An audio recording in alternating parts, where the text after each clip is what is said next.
마태복음 17장 13절 1절에서 13절.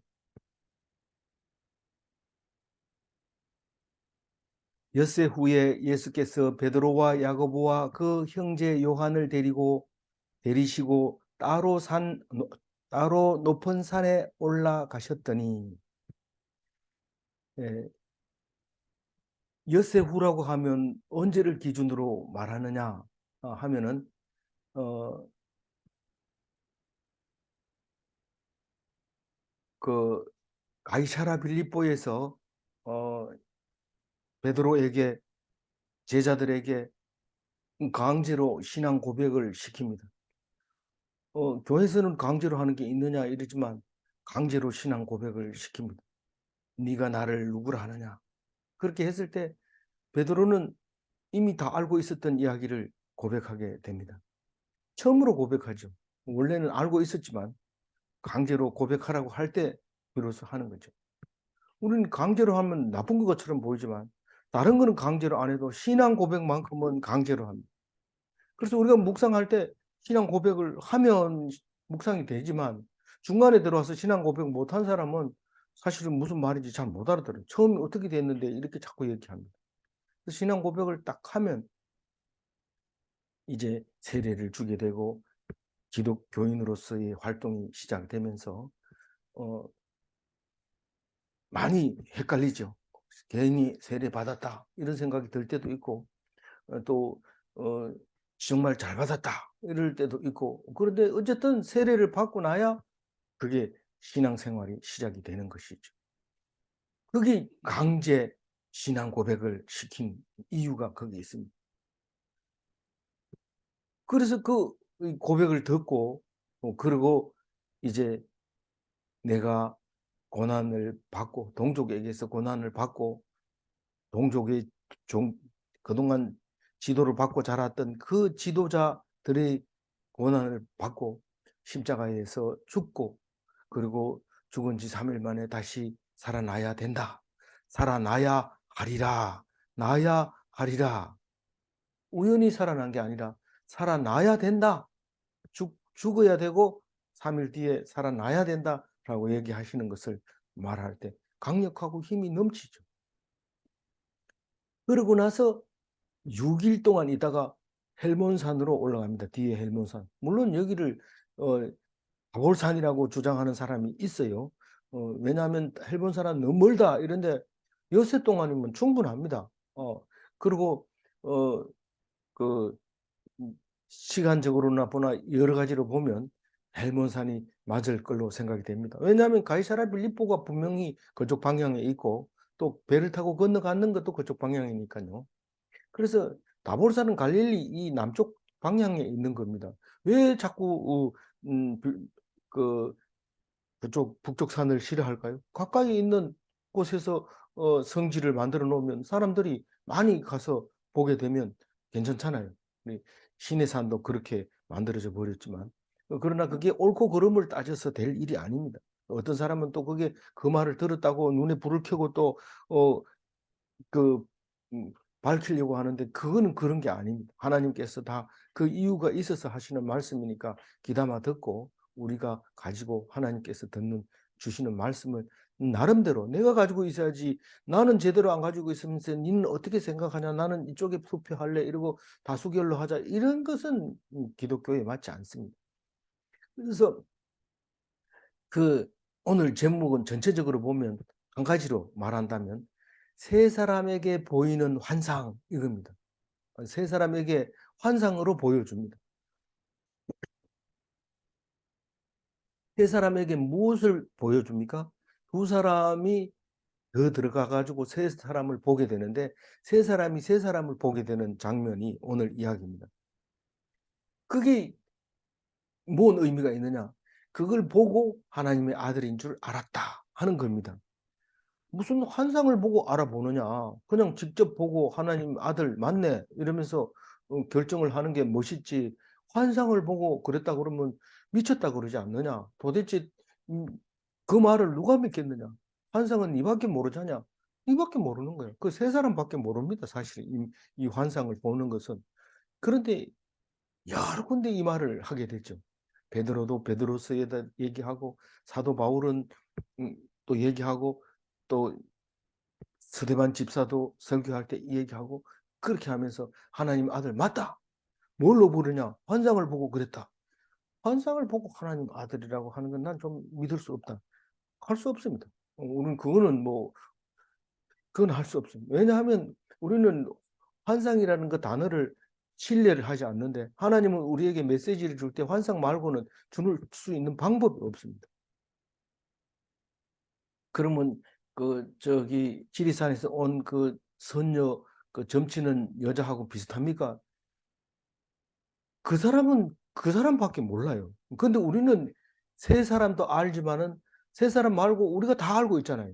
믿는 사람이 다 알고 있잖아요.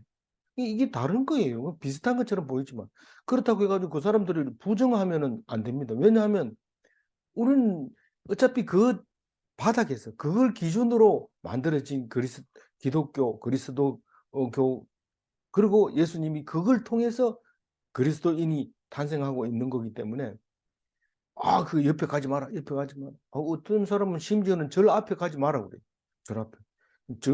그 우상 덩어리 그 앞에 지나가지 마라. 좋지 않다. 이러면서 가서 구경하는 건 절대 안 되고, 그 앞에도 못 지나가게 하는데. 그게 아닙니다. 우리가 왜 이 사람들이 이 절에다 대고 절을 하는지, 이 절이 도대체 뭔지, 이 알고 나서 기독교가 설명이 되지. 그걸 모르는 상태에서 설명 자체가 안 되는 겁니다. 그래서 오늘 이 베드로하고 누굽니까? 야고보하고 또 그 형제 요한. 그 형제 요한이라면 야고보하고 요한하고는 형제라는 얘기죠. 그리고 베드로입니다. 베드로는 반장이고 두 형제는 대단한 형제들이죠. 엄마부터 대단합니다. 예수님 찾아와가지고 한 아들은 좌편에 하나는 우편에 그날이 되면은 그 나라에 이르면 그렇게 해주세요. 당신이 왕하고 좌우로 보좌관 삼아주세요. 이렇게 했다가 욕심을 먹고 그런 그 야고보와 형제 요한입니다. 그 세 사람이 삼총사라고 불러요. 어, 베드로는 반장, 삼총사 이렇게 부르는데 그 어머니 욕심대로 야고보는 최고의 예수님을 닮은 제일 처음 순교자가 되죠. 예루살렘에서. 그리고 요한은 나이가 어리니까 밤모섬에 쫓겨가기도 하고 여러 군데 유배되면서 요한계시록을 쓰고 요한 1, 2, 3서를 쓰고 요한복음을 쓰고 요한복음 이러면 우린 요한복음 그거 보면 진짜 놀랄 일이죠. 그건 막 음, 요한복음 어떤 사람은 요한복음만 평생 요한복음만 연구하는 사람이 있어요. 다 같이 공부를 해야 됩니다. 요한복음만 하면 안 돼요. 그래서 그 이 삼총사는 항상 같이 따라다니는데 그 12살 소녀가 죽었을 때 부모 둘과 이 삼총사 데리고 그러면 합해서 몇 명입니까? 부모 둘하고 이 사람 세 사람하고 예수님하고 가면은 6명 아닙니까? 6명이서 들어가서 기도를 합니다. 알리다금 일어나라. 이랬을 때 일어나는 기적이 있었고 감남산이면 그 올리브 마운틴이라 해서 그 이렇게 내다보면 예루살렘 성전이 잘 보입니다. 거기에 앉아 있을 때 이 세 사람을 데리고 예루살렘아 예루살렘아 하면서 그날이 이르면 이제 저 성이 무너질 텐데 아직 짓지도 안 했어요. 그때는 아직 그리고 30년 더 짓고 그냥 짓자마자 폭삭 망해버립니다. 성전을 바라다 보고 그날이 오거든 여기 있다 저기 있다 해도 미혹되지 마라 이러고 세 사람한테 진지하게 가르쳐 주는 이야기가 나옵니다. 그리고 또 그보다 더 중요한 얘기는 겟세마네 기도할 때 이 세 사람을 데리고 올라갑니다. 다른 사람은 다 밑에 놔두고 이 세 사람을 데리고 중간쯤 가서 중간에다 세워놓고 자기 혼자 올라가서 또 기도합니다. 그리고 와가지고 보고 자니까 또 야단칩니다. 왜 그렇게 자느냐? 같이 기도하지 못하겠냐? 이러다가 몸은 원이로 돼, 마음은 원이로 돼, 육신이 약하구나. 그러면서 가서 예수님 혼자 기도하고 또 내려오니까 또 자니까 이제는 자라. 그러고 애들이 다 잤는데 이제 기도하면 안 돼요. 이제 다 됐다. 이제는 자라. 그런 이야기를 우리가 들을 수 있는데 이 세 사람이 삼총사가 그 헬몬산, 변화산, 높은 산, 거룩한 산 거기로 올라갔습니다.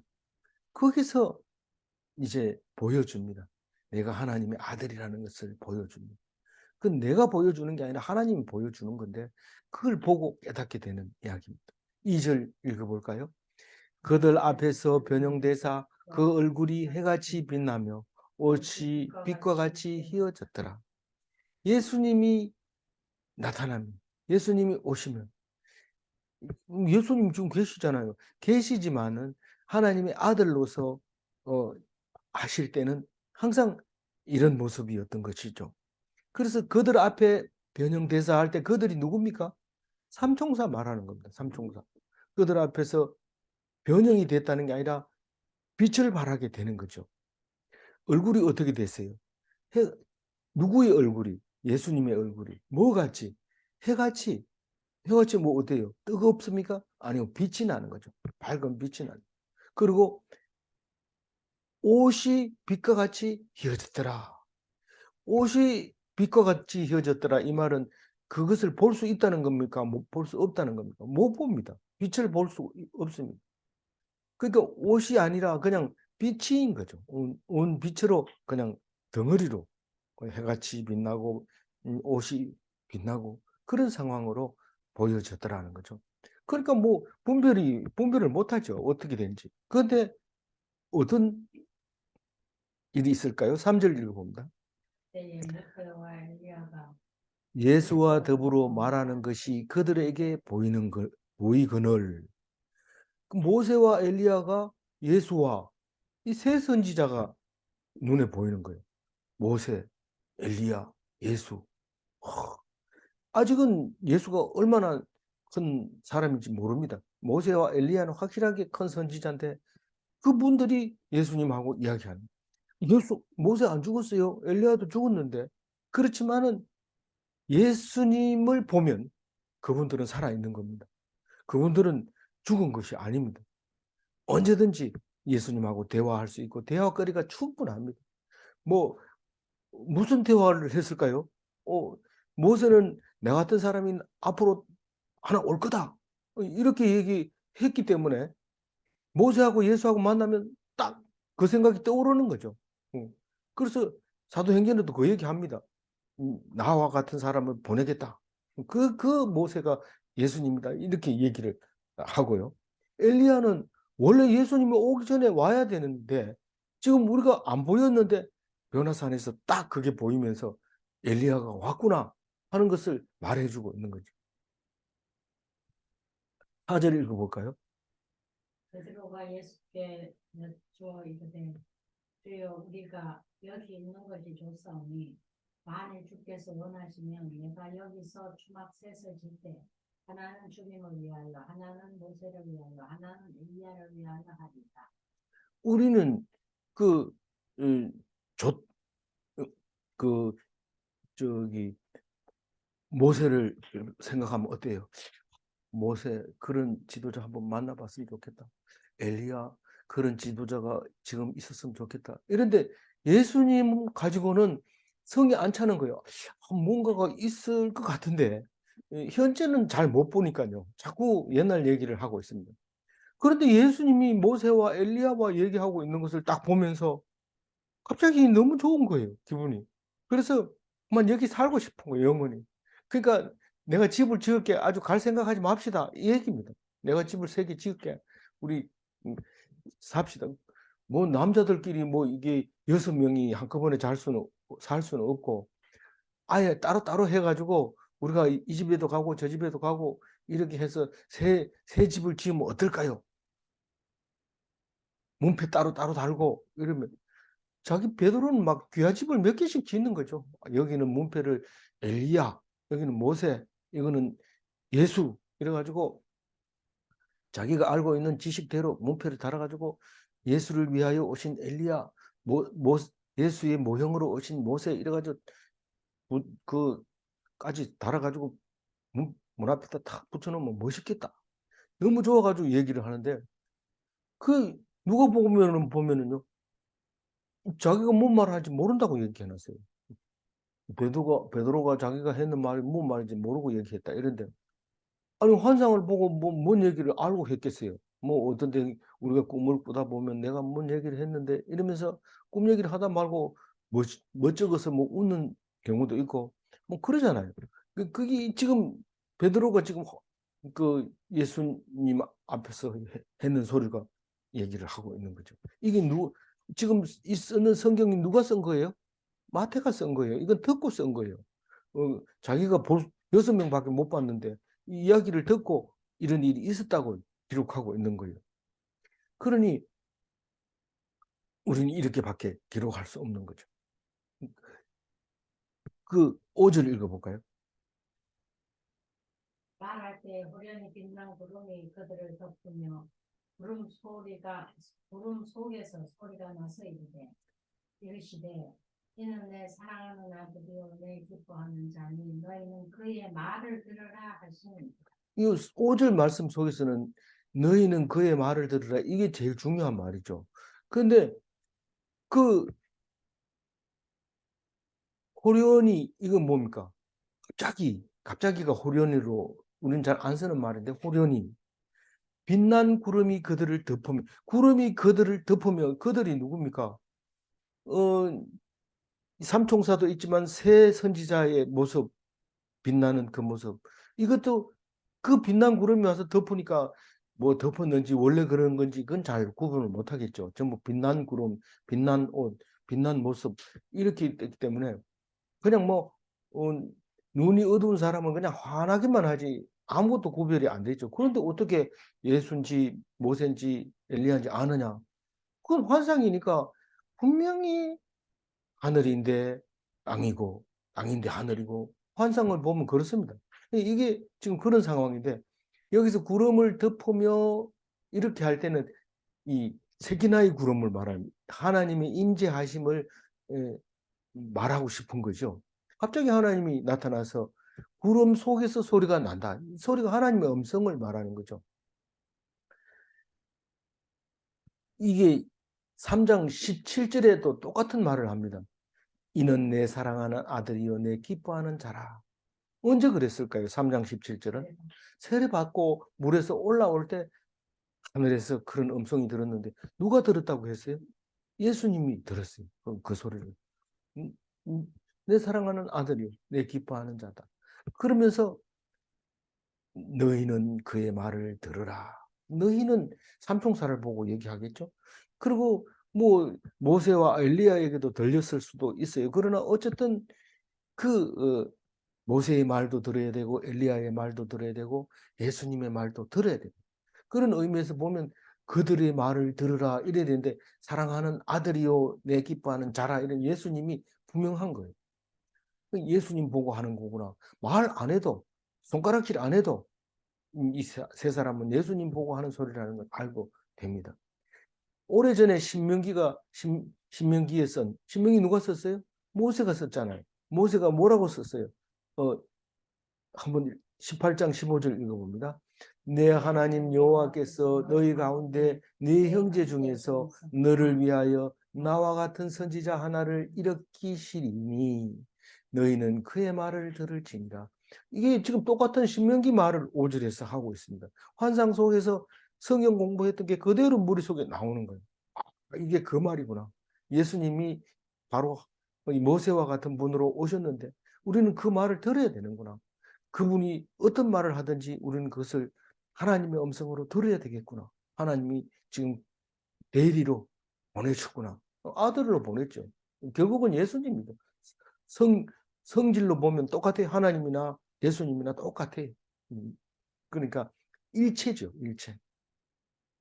그렇게 말했고, 아까 사도행전 얘기했지만 7장 37절에는 이렇게 적혀 있습니다. 한번 읽어볼게요. 이스라엘 자손에 대하여 하나님이 너희 형제 가운데서 나와 같은 선지자를 세우리라 하던 자가 곧 이 모세라. 이 스데반 집사가 설교할 때 이 얘기를 합니다. 예수님이 오셨다. 그러면서 얘기를 하고 있습니다. 베드로후서 1장 17절 읽어봅니다.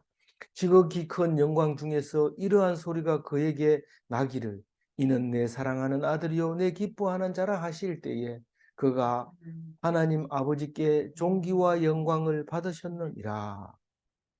이건 베드로후서는 누가 썼어요? 베드로가 썼어요. 베드로가 변화산에서 있었던 일을 증언하는 얘기입니다. 하나님의 아들이다. 그 얘기를 말하고 있습니다. 그 말을 들어야 된다고 하는 것을 오늘 이야기하고 있는데 우리는 하나님의 아들인데 그럼 어땠다고 그 말을 들으라고 그 얘기입니다. 6절 읽어봅니다. 제자들이 듣고 드디어 심히 두려워합니다. 하나님의 아들이라 하는데 안 두려울 사람이 어디 있어요? 우리가 친구처럼 했고 뭐 우리 다 고기 잡는 어부들이 모여가지고 니네돌이 했는데 이거 하나님 아들이라 하니까 이거 어떻게 하면 좋겠나? 그리고 엎드려서 떱니다. 무서워요. 두려워하는 거예요. 덜덜덜덜 떠는 거죠. 사실 몰라서 그렇지 친구 맞습니다. 예수님은 친구입니다. 그냥 안 그러면 예수님 싫어해요. 내가 친구를 위해서 죽지 않느냐, 목숨을 버리지 않느냐, 친구로 생각하는 거예요. 그런데 우리는 신인데 어떻게 친구 삼아요? 안 됩니다. 친구 하기를 원합니다. 예수님. 나의 친구. 17절 읽어봅니다. 예수께서 나와 그들에게 손을 대시며 이르시되 일어나라 두려워하지 말라. 예수님이 와서 손을 딱 어깨에다 대면서 일어나라. 두려워하지 마라. 이렇게 얘기하는 뭡니까? 지금 현실입니다. 이건 환상이 아닙니다. 예수님이 오셔가지고 손 댄다는 얘기는. 환상에서 깨라. 너희가 환상에서 보여준 것처럼 그걸 믿고 두려워하지 마라. 일어나라. 그렇게 얘기하는 거죠. 8절 읽어봐. 사람들이 눈을 들고 보면 오직 예수 외에는 아무도 보이지 않는다. 눈을 들고 보았다는 건 정신을 차렸다는 거예요. 환상에서 깼다는 거예요. 지금 예수 말고 누가 있어요? 원래 4명밖에 안 올라갔어요. 거기. 변화산에 올라갈 때 3명 데리고 예수님 4명 올라갔어요. 그런데 아까 봤더니 2사람 어디 갔어요? 이렇게 물어보는데 안 물어봐도 뭐 답은 다 알잖아요. 우리는 환상인데. 음. 근데 그게 개꿈이야. 뭐 잊어버려. 이런 게 아니고 너희에게 주는 그 메시지는 너희들이 받아서 고이 간직해라. 하나님이 귀히 쓰실 것이다. 그 3사람은 귀히 쓰죠. 그게 예수님이 하나님의 아들이라는 그 믿음 때문에 일생을 바치게 되고 그로 인해서 우리들이 하나님을 보게 되고 알게 되고 깨닫게 되는 놀라운 쓰임 받는 사람들이 된 거죠. 자기들의 노력으로 된 게 아닙니다. 오직 하나님께서 사용하시는 거죠. 9절 읽어볼까요? 그들이 산에서 내려올 때에 예수께서 명하여 이르시되 인자가 죽은 자 가운데서 살아나기 전에는 본 것을 아무에게도 이르지 말라 하시고 이 산이 무슨 산이라고 그랬어요? 변화산. 그들이 몇 명이에요? 4명이죠. 그들이 산에서 내려올 때 4명이 내려옵니다. 예수님까지. 우리는 2사람이 모여도 3사람이라는 걸 알 수 있습니다. 4사람이 모이면 몇 사람이에요? 5명입니다. 그걸 알아야 돼요. 그래서 주보 만들 때도 꼭 2명 있다고 해서 2개만 만드는 게 아니고 예수님과 함께 3개 그리고 새로 올지 안 올지 모르는 사람일수 2개 더 만들어서 만들어 놓죠. 그래서 이 산에서 내려올 때 헬몬산에서 변화산에서 내려올 때 예수께서 명령을 합니다. 명령을. 무슨 명령을 했을까요? 입 다물어라. 만약에 입이 띄면 어떤 문제가 생겨요? 네가 그 거룩한 것을 거룩한 것을 개에게 준 것이나 던지는 것이고 돼지에게 진주를 던지는 것하고 똑같다. 승리한 후에 그 비밀을 말해라. 승리한 후가 언제입니까? 죽은 자 가운데서 살아나는 것이 승리입니다. 사람을 죽였는데 이게 벌떡 살아나면 이긴 겁니까? 죽은 겁니까? 진 겁니다. 그래서 죽은 자 가운데서 살아난 것만큼 확실한 승리는 없습니다. 아니 죽었으면 쪽팔리잖아요. 그렇게 승리하는 게 아니라 죽음으로써 승리하는 예수님의 원리입니다. 이 원리는 이 승리는 100% 확실한 승리입니다. 우리가 사람을 탁 죽였다 해가지고 이겼다 이러는데 나중에 보면 빅 쓰러지는데 자기는 벌써 허리가 동강이 났는데도 상대방이 먼저 죽었다고 생각하는 거 승리했는데 죽은 거예요. 근데 상대방이 벌떡 일어나 버리면 그 사람만 죽은 거예요. 이거는 확실한 승리는 죽은 자 가운데서 특히 3일이 지나고 장례식 끝났다 이러고 손 탁탁 털고 일어날 때 그때 일어나면 그건 확실한 승리입니다. 그래서 그렇게 일어나기 전까지는 너희들이 입 다물고 있어라. 그 말이에요. 자꾸 댕기면서 막 얘기하고 이러다가 괜히 얻어 터지고 다치지 말고 입 다물고 있어라. 10절 읽어봅니다. 제자들이 물어 이르되 그러면 어찌하여 서기관들이 엘리야가 먼저 와야 하리라 하나. 우리 10절을 읽으면서 뭐가 가장 세상에서 가치 있는 사람, 존귀함을 받는 사람일 것 같아요? 서기관이에요, 서기관. 서기관은 말씀을 듣고 정리해서 기록하고 어디에다 보관하고 목록을 어디다 두고 다 외우고 있습니다. 그래서 모르면 서기관한테 가서 물어봐요. 근데 서기관이 이제 나이가 좀 들고 이러면 이제 고관으로 넘어가죠. 넘어가면서 글을 안 쓰게 되면 흐리멍덩하게 됩니다.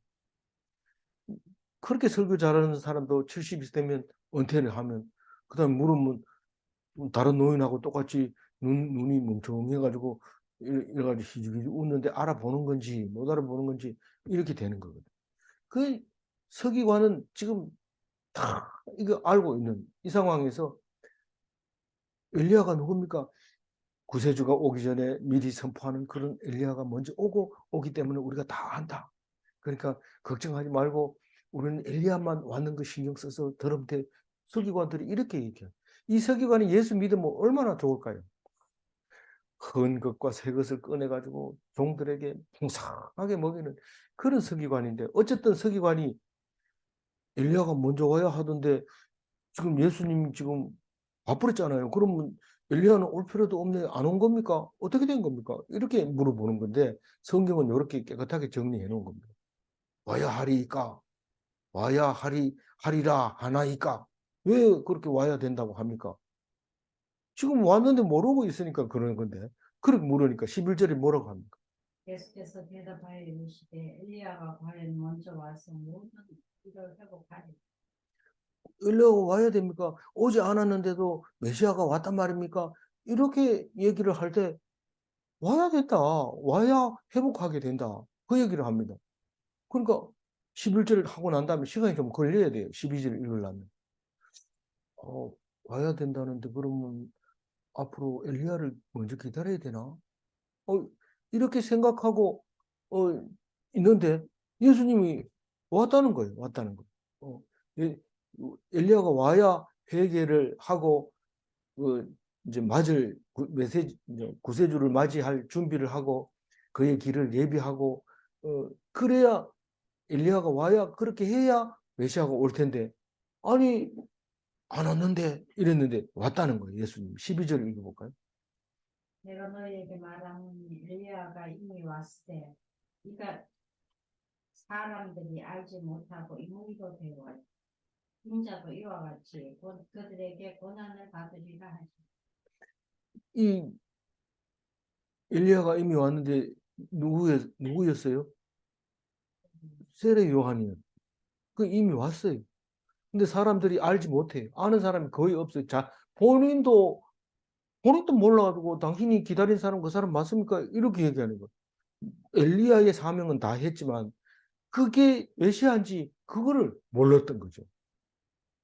그런데 임의로 사람들이 알지 못하고 임의로 대우한 사람이 누굽니까? 헤롯 안디바 아닙니까? 헤롯 안디바가 자기한테 기분 나쁜 말을 했다고 목을 잘라가지고 그 족하면서 의부 따리면서 그런 그 이름이 뭡니까? 살로메에게 쟁반에 받쳐가지고 딱 갖다 줘버려. 임의로 그냥 대우해버려. 그냥 한 사람 딱 잘라가지고 간단하게. 인자도 그렇게 될까요? 안 될까요? 인자도 그렇게 된다는 거예요. 그냥 임의대로 그냥 생각대로 마음대로 음, 그냥 대우를 합니다. 뭐로 대우해요? 그냥 젊은 청년으로 유대인의 젊은 청년으로 랍비한테 뭐 이유 많이 좀 눈에 거슬리는 행동을 하는 그런 사람으로 예수님을 판단하고 아직도 유대인들은 그렇게 얘기합니다. 무슨 젊은 청년이 그러다가 죽었는데 형벌을 받았는데 왜 그 사람을 따르는지 도대체 알 수가 없다. 설명해도 못 알아들어요. 우리 하나님이 있는데 아직 구세주는 안 왔다. 왔다 하면 그렇게 되나? 이러면서 말하고 있는 거죠. 그래서 그들에게 고난을 받으리라. 그렇게 얘기를 합니다. 마지막 13절 읽어봅니다. 그제서야 제자들이 예수께서 말씀하신 것이 세례 요한인 줄 깨달으니라. 우리는 잘 깨닫지 못하고 교회 다닙니다. 뭐 깨달아야 그리스도인이라고 그러는데 우리는 잘 못 깨닫겠어. 뭔 말인지 못 알아듣겠어. 그러면 교회 그만둬야 됩니까? 그게 아니에요. 그냥 교인들은 말씀을 깨닫지 못해도 성실히 말씀을 들으면 언제 결국에는 깨달음을 주는데 그때 그리스도인으로 살 수 있게 해주시는 겁니다. 그리고 우리가 답답해 할 필요 없고 늘 기도해야 되죠. 감사하고 기뻐하고 기도하고 그렇게 하다 보면 하나님이 때를 따라서 딱 알게 해주는데 그제서야 요한인 줄 알게 되면 어떤 문제가 생길까요? 구세주로 믿게 되는 거죠. 예수님을 구세주로 메시아로 인정하게 되는 거고 그때부터는 죽음을 두려워하지 않고 제자 역할을 하게 됩니다. 이제 제일 먼저 빌립보부터 빌립보 아니 죄송합니다. 누굽니까? 어, 야고보부터 순교하게 되죠.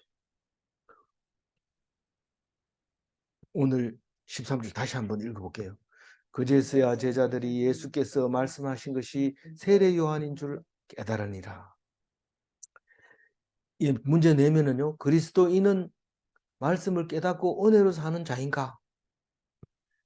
두 번째 질문은 깨달음이 없어도 열심히 교회 생활을 하여야 하는가? 기도하면서 해야 되죠. 네. 기도하겠습니다. 하나님 감사합니다.